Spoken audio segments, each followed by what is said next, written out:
গণপ্রজাতন্ত্রী বাংলাদেশ সরকারের মাননীয় প্রধানমন্ত্রীর ডাক, টেলিযোগাযোগ ও তথ্য প্রযুক্তি মন্ত্রণালয় এবং বিজ্ঞান ও প্রযুক্তি মন্ত্রণালয় সংক্রান্ত উপদেষ্টা রেহান আসিফ আসাদ শুক্রবার বিকেল ৪টায় রাজশাহী রেশম কারখানা ও শোরুম পরিদর্শন করেন।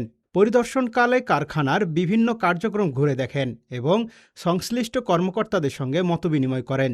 পরে তিনি বলেন, রাজশাহী সিল্ক একটি ভৌগোলিক নির্দেশক, জিআই পণ্য হিসেবে দেশের গৌরব।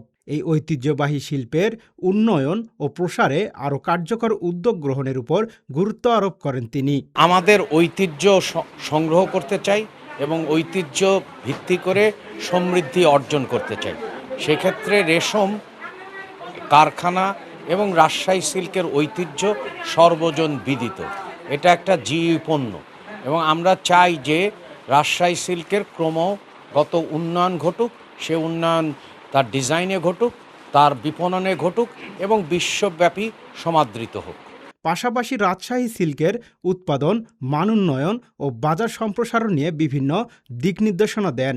এ সময় রাজশাহী রেশম উন্নয়ন বোর্ডের ঊর্ধ্বতন কর্মকর্তা সহ সংশ্লিষ্ট সকল কর্মকর্তা এবং প্রশাসনের বিভিন্ন স্তরের কর্মকর্তারা উপস্থিত ছিলেন। জাকারিয়া আল ফয়সাল, ডেইলি সিটিজেন ভয়েস।